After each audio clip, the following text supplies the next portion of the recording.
Halo, saya Matahari Bhaktinendya. Pada kesempatan kali ini kita akan mencoba berlatih bersama mengenai store function dan kursor. Di sini kita ada dua latihan guided yang akan saya pandu. Nah, untuk latihan pertama, berdasarkan tabel di database yang sudah kita buat sebelumnya, akan dibuat penentuan predikat kelulusan mahasiswa berdasarkan IPK. Diasumsikan mahasiswa sudah memenuhi syarat untuk lulus. Catatan, jika IPK mahasiswa lebih dari 3,5, maka predikat adalah cum laude. Jika IPK mahasiswa kurang dari sama dengan 3,5 dan IPK lebih dari 3, maka predikat adalah sangat memuaskan. Jika IPK kurang dari sama dengan 3 dan IPK lebih dari 2,75, maka predikat adalah memuaskan. Kemudian, buatlah store prosedur berikut untuk penggunaan perintah if. Sambil mengingat kembali pada pertemuan yang sebelumnya, kita sudah belajar menggunakan if. Sekarang kita akan mencoba mengimplementasikannya dengan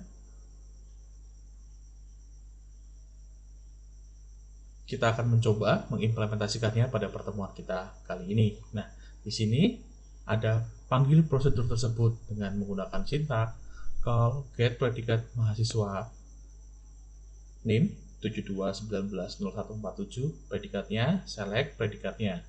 Ini untuk soal yang pertama. Lalu untuk soal yang kedua, buatlah prosedur berisi kursor untuk menampilkan semua email mahasiswa. Pemanggilannya kita bisa menggunakan set email list, lalu call with email listnya, select email listnya. Nah, sekarang akan kita coba latihan guided kita satu per satu.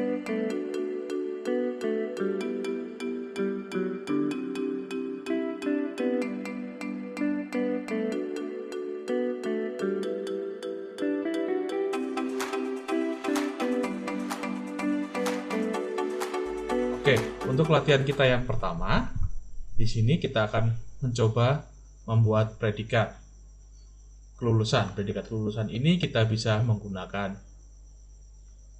perintah if sambil mengingat-ingat yang pertemuan sebelumnya. Kita kasih nama get predikat mahasiswa. Seperti biasa, kita masuk ke store function. Kita masukkan di store function di sini. Lalu kita tambahkan rutin. Nah, di rutin ini kita buat rutin yang baru, tambahkan rutin. Nah, di rutin ini kita kasih nama get predikat mahasiswa. Nah, di sini karena masih prosedur, kita menggunakan prosedur. Nah, in-nya apa? Parameternya kita punya in-nya adalah name. Mungkin kita kasih nama variabel m name. Nah, mname. Nah, mname ini kita gunakan karena name-nya adalah angka, kita bisa gunakan let's see, ada char kah? Ada char, kita bisa gunakan char, panjangnya mungkin 8 untuk name. Lalu parameter yang kedua untuk out-nya kita bisa gunakan m predikat. Nah, di sini kita tambahkan jenisnya, kita gunakan variabel varchar, Lalu kita tambahkan misalnya 16, kita dia untuk sangat memuaskan. Nah, sekarang kita akan mencoba di bagian definisinya. Definisinya kita seperti biasa kita gunakan declare. Sementara kita gunakan begin. Nah, untuk begin ini seperti biasa ditutup dengan n. Oke. Nah, lalu di sini seperti biasa kita declare dulu, declare mipk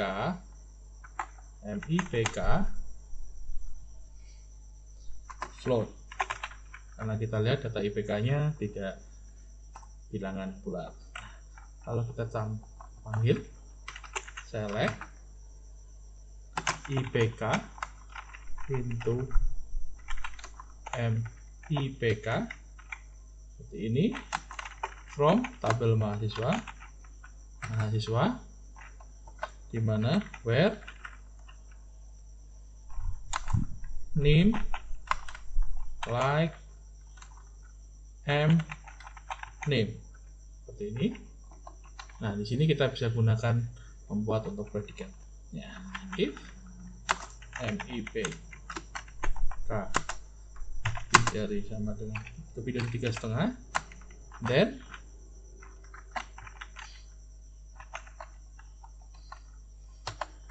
kita set predikatnya M predikat sama dengan cum laude ini. Lalu if kita gunakan else if MIPK kurang dari 3,5 and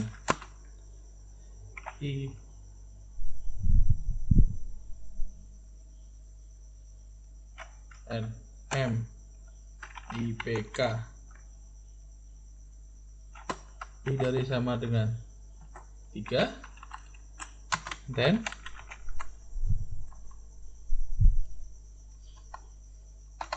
kita set predikatnya set M predikat sama dengan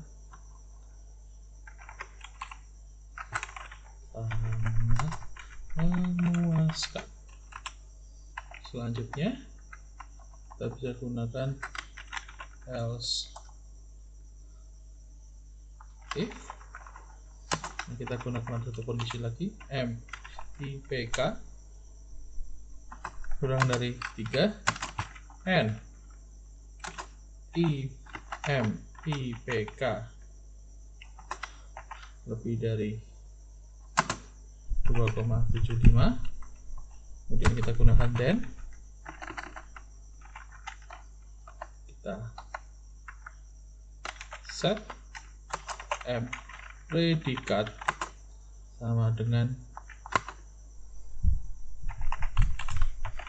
memuaskan. Karena kita menggunakan if, jangan lupa and if.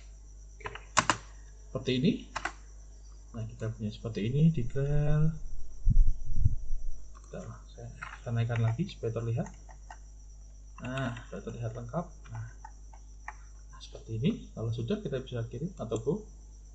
Jika prosedur sudah dibuat, get predikat mahasiswa, untuk melakukan pemanggilan, kita bisa menggunakan perintah call get predikat mahasiswa. Kita masukkan name-nya, misalnya di sini kita gunakan 72190147. Lalu kita bisa gunakan predikat.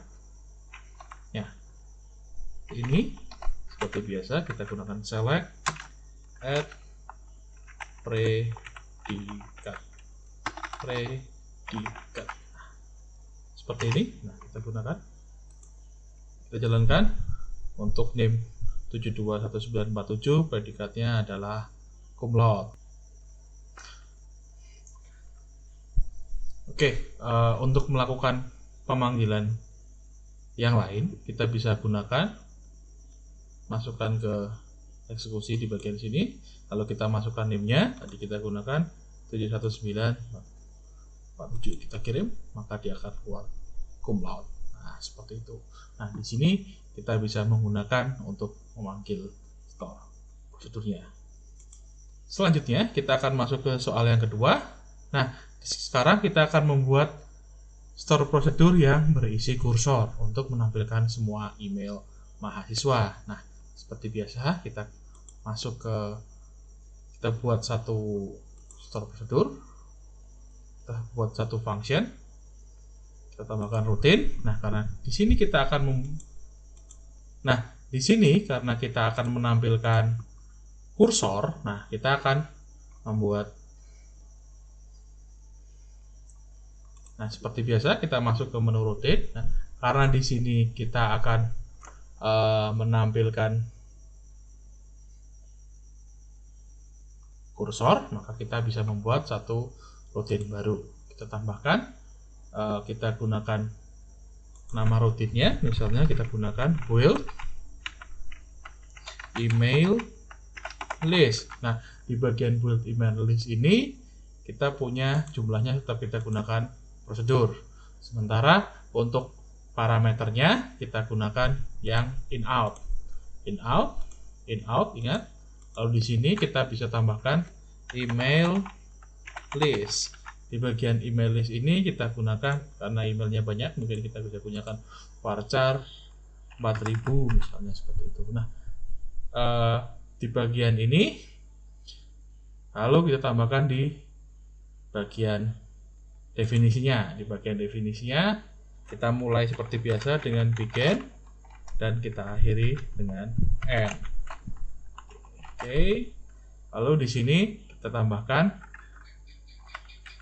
declare, misalnya kita kasih finish integer, defaultnya kita kasih 0 atau kosong. Lalu kita declare lagi, declare email, kita kasih varchar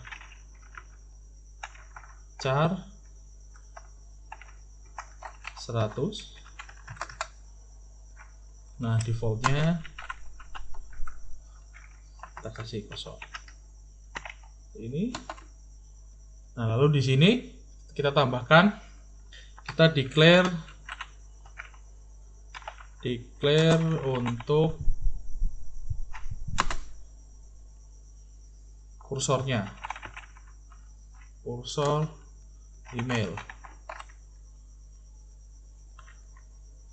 Kita bisa gunakan seperti ini, declare untuk kursor email. Nah, pada bagian declare untuk kursor ini kita bisa tambahkan declare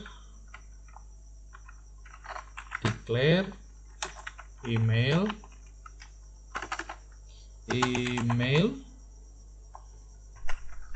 kursor. Untuk buatnya kita katakan kursor for. Nah, kita bisa gunakan select, ambil emailnya, email from mahasiswa, seperti ini. Nah, tadi kita sudah declare kursornya, step by stepnya kita ingat. Lalu tambahkan kita declare for not found handlernya, declare for not found handler. Nah, untuk declare for not found handlernya kita bisa tambahkan declare continue handler, declare continue handler for not found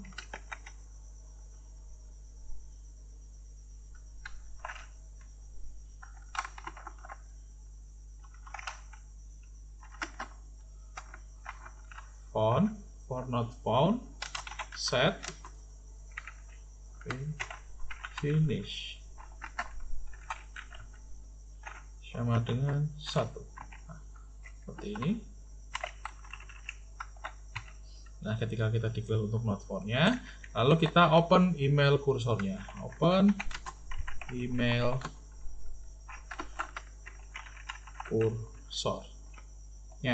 Setelah kita open email kursornya, kita ambil get email untuk loopnya. Nah, lalu kita fetch satu-satu, fetch email kursor into email. Nah, setelah ini, nah, setelah sampai sini, lalu kita tambahkan if finish sama dengan 1, then ya leave get email and if. Nah, sampai di sini. Jadi nanti ketika 1 maka dianggapnya not found, maka kita leave get email. Berarti kalau dianggapnya ada, tidak 1, maka dia akan jalan terus. Nah, sampai di sini kita akan build email listnya. Kita gunakan build email list. Nah, sampai di sini setelah kita build email list, lalu kita bisa tambahkan set email list sama dengan concat email,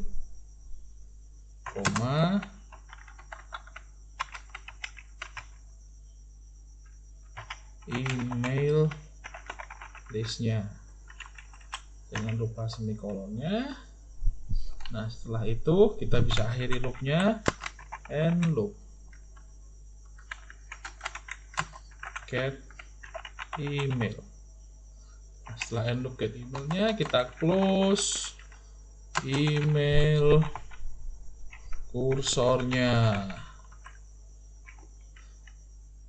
Oke, kalau sudah kira-kira seperti ini, kita kirim.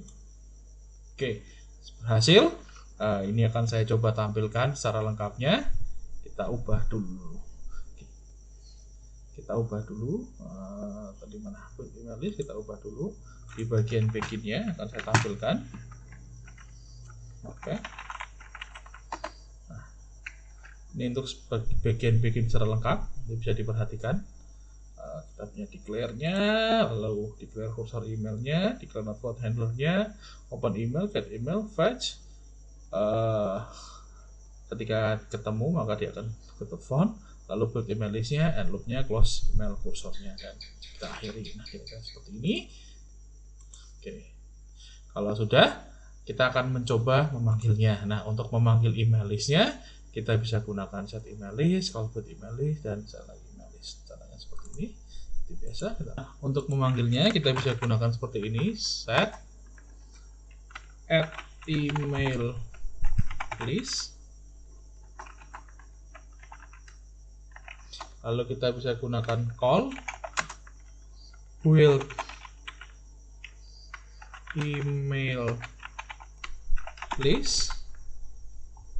Kita gunakan add email list ini. Lalu di sini kita gunakan select add email listnya. Oke, jika sudah, kita gunakan kirim, maka dia akan menampilkan email listnya di sini. Nah, email listnya ditampilkan seperti ini karena tadi kita menggunakan perintah yang concat seperti ini. Dia akan menggabungkan email list dengan email listnya. Nah, cara lain seperti biasa kita bisa gunakan routine, lalu kita gunakan email listnya untuk mengeksekusi nilai email listnya. Kita kosongkan, kita kirim.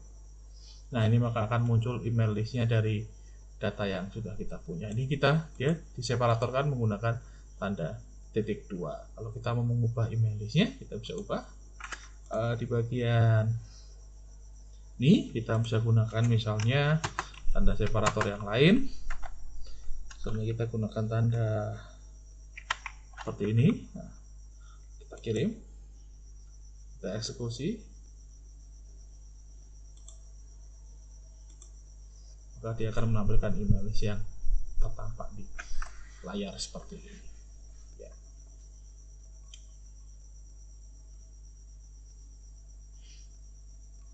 Nah, oke, seperti ini. Nah, untuk selanjutnya,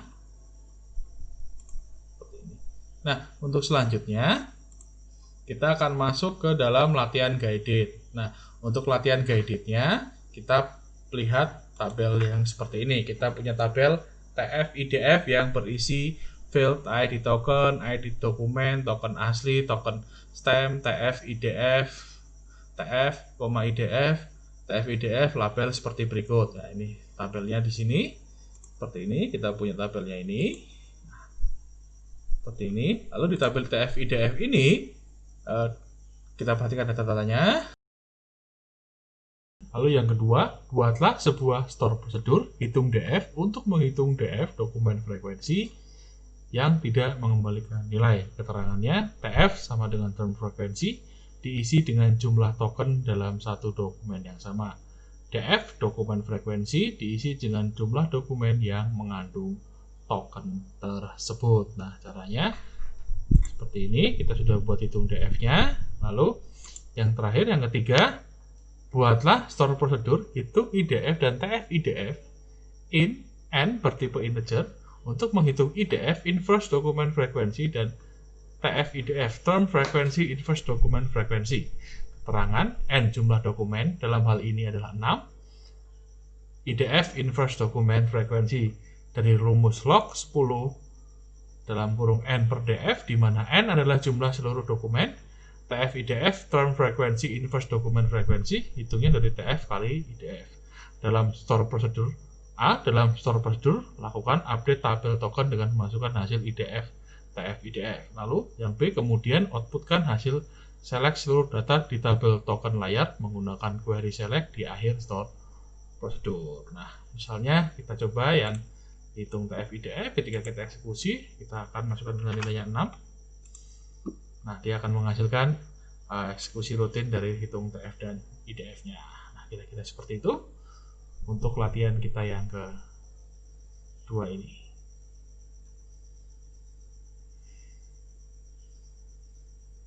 Oke.